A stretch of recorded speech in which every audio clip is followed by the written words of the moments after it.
Ah, it's another lovely, beautiful Wednesday. 78 degrees in St. Louis. How are you this evening? Oh man, I'm here. Can't complain. Hey, absolutely, because who would listen, right? Something like that. Okay, you ready to start the show? Sure thing.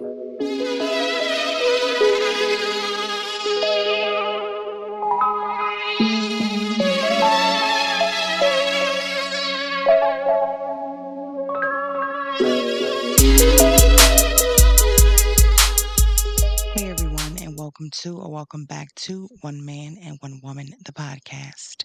I am one half of your co hosts, Tara Michelle. And I am the other half, Flan.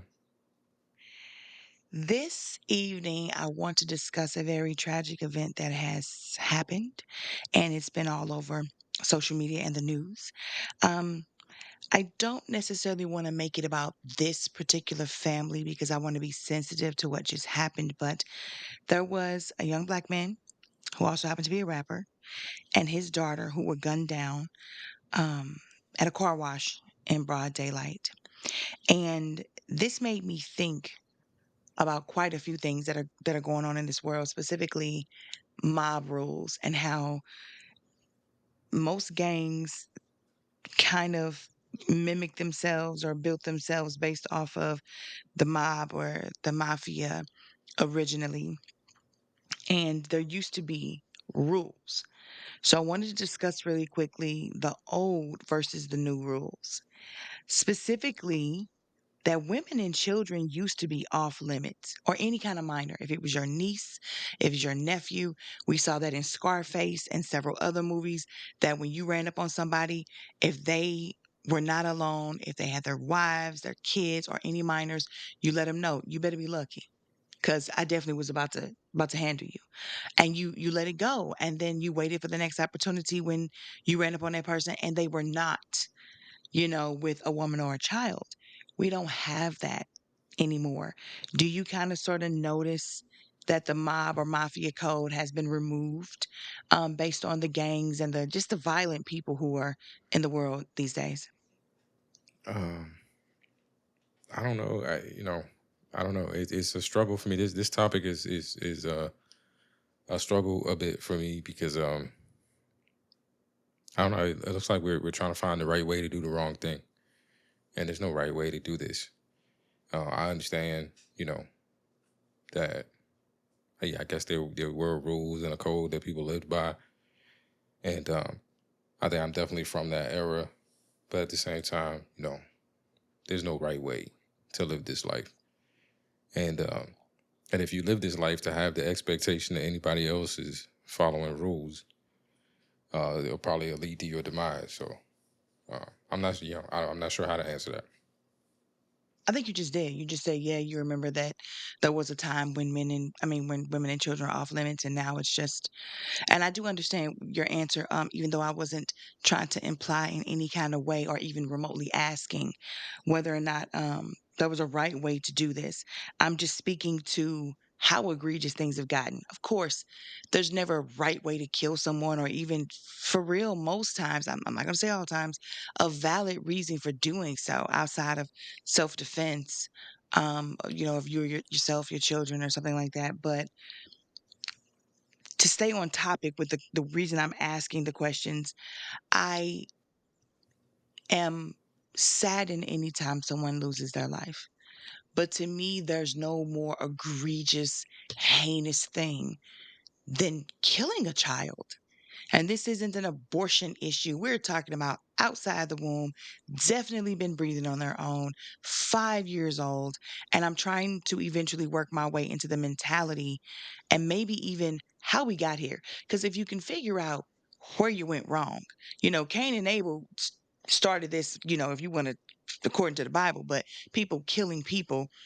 But I just don't know how we got to the children. I can't fathom how we got to the children. To me, I feel like there's no honor, there's no code. These types of people are genuinely the true definition of a savage. It's inhumane. Um, and they want to send the most heinous message. Like at first it was shooting up funerals. Now it's going to parks and shooting at the babies. And like there's no rhyme or reason for that. But I also wonder, to play advocate here, do you think there's a possibility that when they make a move like this, they're scared of leaving a witness behind? Because these kids are smart. That child could be an artist and do a rendering themselves without needing the police sketch artist to come. Or even if they've been watching a lot of movies, afraid that she or he's going to grow up one day and come find them. Retaliation is real. And when it comes to the women that are with their significant others who get taken out, well, women are carrying guns now too. So if you think you're going to leave her, she might start popping you when you're running back to your car. So I'm wondering, is that why they're doing this? Or is it more of, I want to hurt you so bad and your family so bad that maybe y'all don't even try to retaliate because I'm proven to be the big bad? Yeah, again, I mean, these are difficult questions for me. I don't make any efforts to try to put myself in the mindset of a person that would commit a crime like this. So yeah, I don't know. I can't speak on it. Um, I guess there's a part of me that doesn't even want to try to enter into, what a person like that could be thinking. But yeah, I think in these enterprises there has always been that space for the person that will go to the extreme that you won't go to. And so, even in these, you know, arenas where we have these rules and these codes and things like that, um, there's always going to be that person that's going to take it a step further or break the rule or do the thing that nobody else would do because that's going to give them a leg up. And that's just par for the course in that type of lifestyle. I like that answer. My next question is, why do you, just based on the crime rate and the things that are happening right now in the Black community specifically, why do you think that we don't value life anymore? And the reason I ask that question is because the way that people are murdering each other, 12-year-olds, 10-year-olds, 13, 14-year-olds, and that's across the world. That's usually not us that's that young that's doing this, but it happens every now and then. But at this point, it feels like there's no prayer in church anymore. There a lot of people don't even go to church anymore. There's no religion or civility in people's lives. They don't teach civics in school or anything. So people aren't learning how to be good people. And we just gotten to a place to where they don't fear hell and seem to not know God. So, like, why don't we value life anymore? Yeah, it's been a slow, intentional process over years, of the music, the the video games, the movies, the current events. Just we have been hit with death and more death, and um, so frequently that yeah, it does. If you value human life, then you're just a heartbroken shell of a person every day because you have to watch it be devalued and destroyed and brutally in many of these cases. But I think that this again has been intentional. There's no balance. There's no ebb and flow to it. It's all very one note and all very one direction. And if we're talking about a group of people who we know have the motives to treat us and do to us the things that they've done, then to keep us in a state where we don't care enough about each other to value each other's lives um, isn't outside of the realm of possibility for them. So, I was thinking to myself about George Zimmerman. I always go there when I see violence like this. I think to myself, why is it so easy for us to unalive each other when we look like each other? But when you have somebody who is out here killing us, the Derek Chauvins, the George Zimmermans, all of these cops who have unjustly, illegally, immorally, unethically murdered Black people. None of you big bad mojos who out here killing kids go attack them. You don't feel the right to go and avenge, you know, other black people, and some of y'all are related to these people. Some of these people who have been killed definitely got daddies and mamas and sisters and brothers and cousins. And while y'all will get into this activity in the life, air quotes, and go out here and do a whole lot of stuff to people who look like you definitely won't defend or protect against people who don't. It's so easy to remove someone that looks like you, but you won't go. And again, I'm not telling anyone to go and unalive anybody, but I am trying to understand why you think it's okay to continue to hurt people that look like you and could be related to you and all kinds of things. But when there are true monsters out there, you quiet as a church mouse. And I'm definitely not asking, well, if you have an answer to that question, that's fine. But that was more of a rhetorical question to the people who are listening to this out there. Like, I just don't understand that concept. Oh, that dude over there is my same skin color. He's from my same hood, the same struggles as me. His mom got strung out too. Like, my mom got strung out. We both went to a school that lost its accreditation. So our diploma for real is worth almost nothing. And this is the person I want to go attack and hurt. Not somebody who was rolling tanks into my neighborhood, was pointing guns and, in the faces of innocent protesters. Not those monsters, but the person who looks like you. I mean, it's like we said in the last week's episode. We're very quick to find those differences, even amongst all the similarities. We can say this person looks like us, talks like us, whatever. Had a lot of the same experiences, but oh no, they when they listen to Get Rich or Die Trying, they studying for an exam. So all of a sudden they're you know not the same, and this us and them mentality. I said, and this is why when I talk, sometimes I get in trouble because I will attack these mentalities regardless of where I see them, whether they're coming from us or being done to us.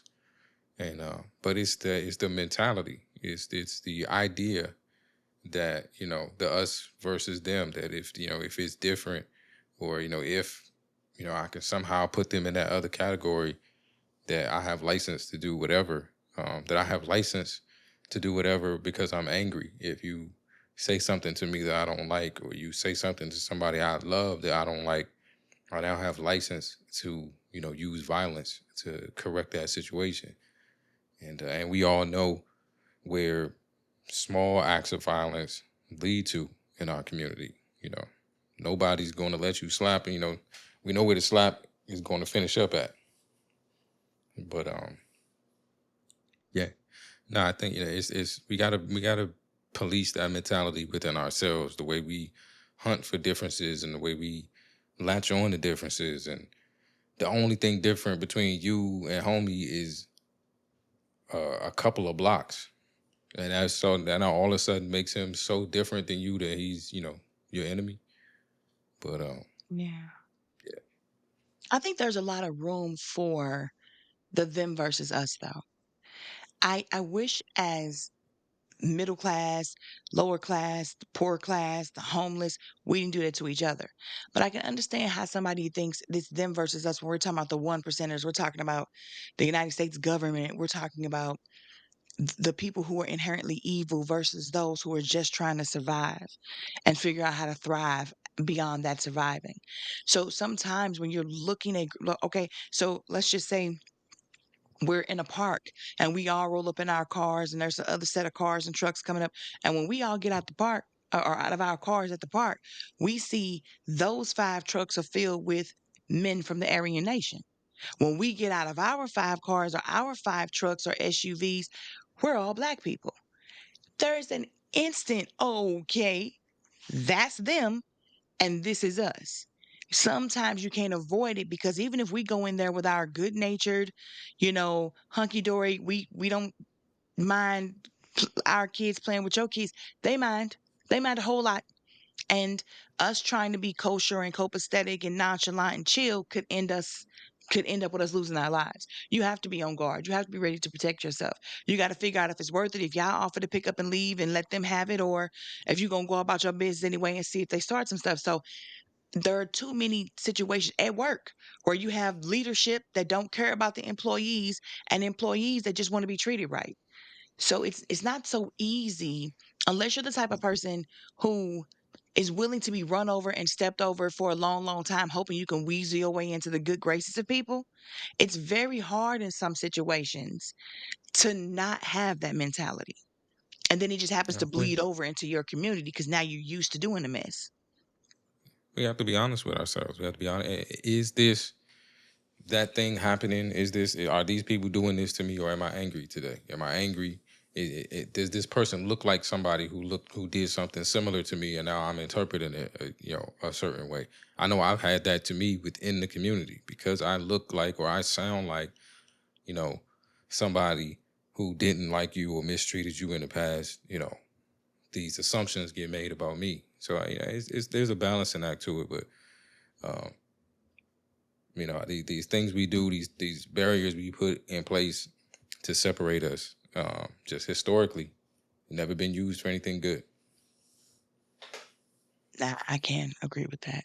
Okay, so my next question to get back on the original subject is, and this was what I thought. I am not blaming this man at all. He lost his life, and so did his daughter. But isn't there some kind of responsibility for those who choose to live a certain way in life? You choose the game, you choose the gang, you choose the streets, you choose drill rap, you choose violence, whatever it is you've chosen. Do you or do you not feel like they have a responsibility to say, okay, I chose this life and I'm fully aware that people could be coming after me because of this, this, and this. And maybe they should just keep it dolo? Even if you have a child and a woman, a wife, what have you, why would you ride around with them? You think because it's broad daylight, you can do that? You think you can go in somebody else's set and because you have a child you protect? Not anymore. Children and women can get it too. So don't we have some kind of responsibility when we choose that type of life for ourselves to protect the people we love by not making moves with them in the car? Yeah, I mean that just sounds like common sense. Best case scenario is not choose this life, but um, if you have no other choice, or uh, that's just what's on your heart to do, then yeah, take the people you care about into consideration when you're moving around. Um, but yeah, best case scenario, uh, find Yeah. something else. You know, I I think could a lot walk of you people through an don't. IT career. You wanna invest a couple years into taking some classes. I get your bread up. I think a lot of people forget that and don't think about it. I think people are thinking, "Oh, clearly when they see me with my child or with my girl who is definitely not in this life, they won't do anything." You know? And that's just not, so this is a PSA for everybody in the life right now. Do not think somebody's going to care that you're with your kid. You might have some really outstanding individuals in this world who do, but they are probably few and far between.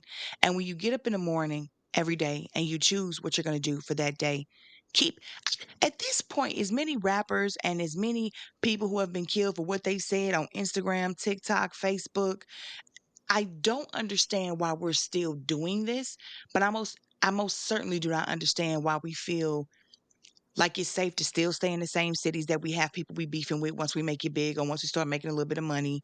Again, rolling around in the cars with people that you actually care about and should be protecting. It doesn't make any sense to me. So if this is you, if you know you get up every day and do and say whatever you need to make money, even if you're not that type of person for real. What's really, really sad is when you go out here and choose to be a representation of something you've never been, never planned to be, and then could possibly lose your life because you're trying to get a check being a caricature of yourself or somebody else. So the PSA is the same thing that I say about born leaders, like the Fred Hamptons of the world and the Marcus Garveys and the Malcolm X's and the if you really want to be the next leader, you want to be the person who is going to stand up there and get the people together and unite, you probably shouldn't have a spouse or a girlfriend or any children because you make yourself vulnerable because you give them targets. It's really a huge weakness if that's the life you're gonna. And I know that sounds crazy to tell somebody don't have these things, these basic needs that are basic needs for some people to be loved and be in a committed relationship, to procreate. But think about the fact that you're putting these people in danger. So I'll say the same thing to the people who are doing the polar opposite, which is not uniting, but dividing. Try not to choose that life first and foremost. Try to do something ethical and legal and safe if you can. But if you find yourself in a situation due to your circumstances of where you were born, or who your parents are, or what have you, try to make sure that you don't make somebody else collateral damage, that you don't have somebody else's life end because mofos were looking for you. Anything you want to Yeah. add to that? Um, just I don't know. It's a it's a crazy world out there, but like I guess the way I see it, and I'm not trying to downplay anyone. Like lost life is lost life. I believe in the value of human life, and that's a heartbreaking moment anytime we lose one, regardless of age. Earlier than we should have. But yeah, man. If end of the day, a bunch of people looked at a set of rules and decided, "Fuck them rules. We're gonna do what we want to. We're gonna do what we gotta do." Because we gotta do it. If you were expecting those same people to look at another set of rules and be like, "Yeah, but that set of rules I'm going to abide by stringently," then that's just misguided. There is a code and stuff out here, but to expect um, it to be followed, or for you to be I able don't to even live think there's safely one within those anymore. guidelines, you know, I um, really don't. Um, it may or may not be, but yeah, the expectation that there ever was is a little misguided. so the last thing I have on this is the thoughts on the level of violence right now. Do you think it's going to get worse before it gets better? Or do you think that what we're in right now is hopefully the worst that it can get and eventually we'll be working on getting better? No, I think it absolutely can get worse. Um, I hope that it doesn't, but a lot of things have to change. The individualistic mindset and the me first, and me most importantly thing has got to change. This idea that you know we're not safe unless we're all in this arms race. Um, we're gonna have the bad guys and we're gonna have the vigilantes. And I think this absolutely has the potential to get worse. I don't want to say that it is because I don't have the knowledge to predict that, and I hope for something better. But yeah, it absolutely could get worse, a lot worse. Now, when you say could get worse, do you mean like the gang violence, the street violence? Or are you talking about like anarchy and martial law and these three percenters and these militia people going crazy, or all of the above? I think all of the above, with everything happening, the climate, you know, internationally, just yeah, all of the above. And we've been in this arms race where everybody got to get bigger, badder weapons. Um, yeah, I'm You know, very the concerned. more time that I spend on Instagram and I see these reels from people on TikTok, what I notice is a lot of people from other countries saying, I will never understand why the United States of America just gives guns to everybody, which we don't, but that's what it seems like to them. Because for the most part, some of these cuckoo for Cocoa Puff people are not getting caught at all, and are being given guns when they shouldn't be. But the thing is, these other countries are like, we have police forces and they're not armed. We can't own guns where we are here, and our violence or crime record is super low. And I think to myself, that's very interesting because to me, how we've had this conversation before. I know how you feel about guns, you know how I feel about them. I couldn't sleep at night in my house without knowing that I had my gun. Um, what I loved when I lived in Jerseyville, Illinois, I never felt that way. Matter of fact, the two guns I had back then, I sold them. And so it was like I left my door unlocked. Like my screen door would be there, but my front door would be open sometime with my screen door locked. And sometimes both doors would be open. Like the screen door would be shut, but it wasn't locked. And the front door's just wide open. I done left and went to the grocery store. Like I just had this beautiful opportunity to live out here and the country and just not feel like somebody was gonna be coming for me. But when you live in the city of St. Louis, when you come from the city of St. Louis, and even now NoCo, which is North County, you just feel like no matter where you're going, you need to be strapped or have a knife or have a taser or have some pepper spray. As a woman, the way these men act and the way they look at you and the way they creepily follow you through parking garages and stuff, you just feel the anxiety. We see the shows. We see, the huge numbers of, women being stolen and kidnapped and sold into sex trafficking. So it doesn't feel like safe here. It doesn't feel like this is a safe country.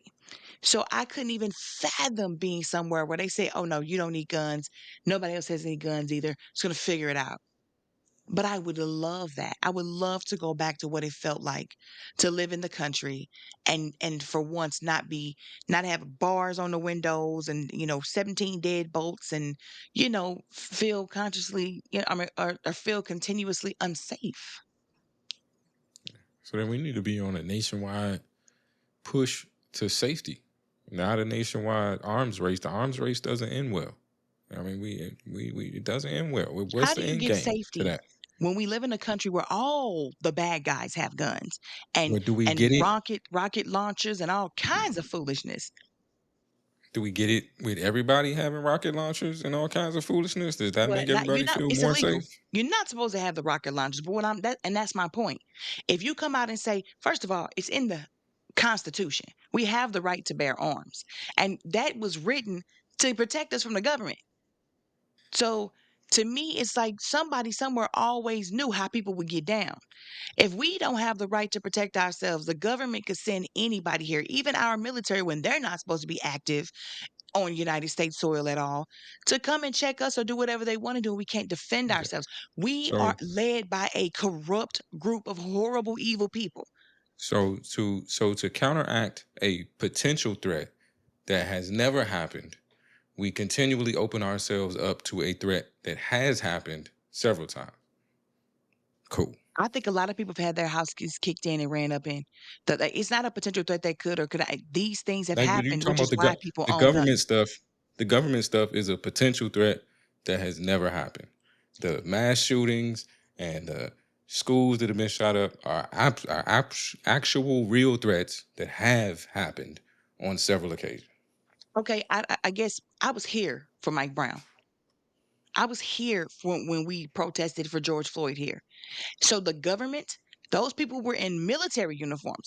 The Ferguson Police Department rolled down the street in a motherfucking tank, and none of us were armed. They had undercover cops doing a lot of illegal things, dressed in plain clothes, pretending that it was the protesters doing it. And there are still some wholly ignorant people who really think that that was what was going on in Ferguson. So I'm hard pressed to say that it hasn't happened behind somebody giving these people the authority to do it. Somebody from the government, from the state side or the federal side, saying, "Go ahead." So my question would be, how are you could easily go to the law-abiding citizens. You can do whatever you're gonna do to change the Constitution because we gotta make it legal.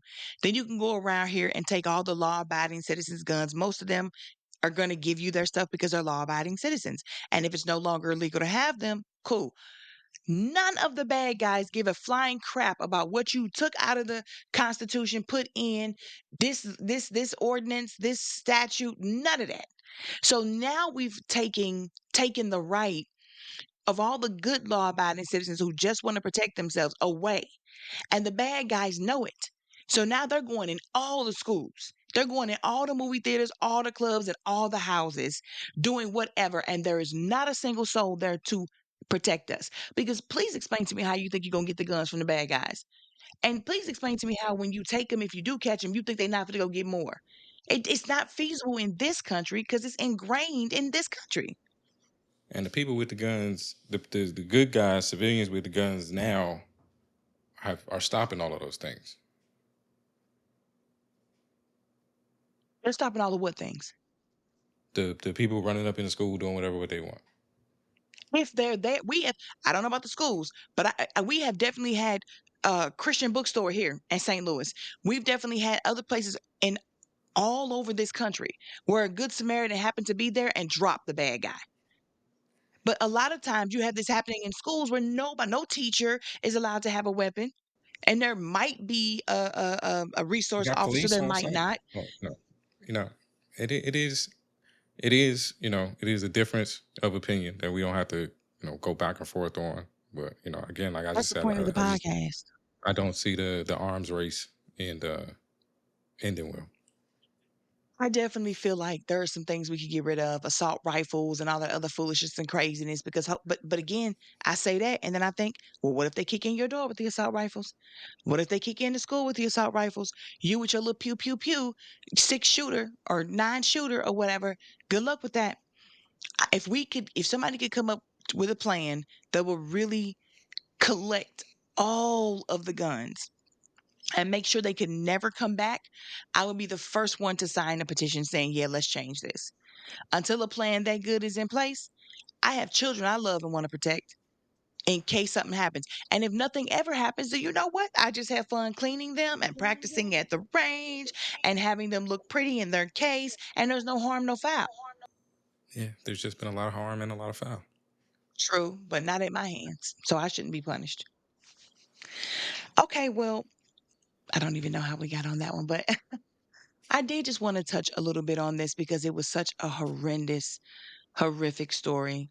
And I wanted to kind of get the insight of people who don't live that life, don't agree with that life, and I don't know, maybe come up with some ways to combat this, or give people just a little food for thought. Because somebody listening to us right now today could be the person who comes up with a fix to all of this or to a portion of this, or who decides, yeah, I want to become a leader, I want to unify, and I want to start to break the cycle. And so I think it's always good to have these conversations, not because you want to get into the mind of someone who does it, but like psychologists do that for a reason. Sometimes you got to get into their mind and try to figure out why they did it so you can prevent them from doing it again. And I think it's always great to have these kinds of conversations. So thank you guys so much for listening to us this week. It's a shorter show, but I'm really trying to keep it at 30 minutes if we can. So as always, remember to be kind to yourself and good to others. Do you have anything for the people? Nah, stay safe out there. Holla. How?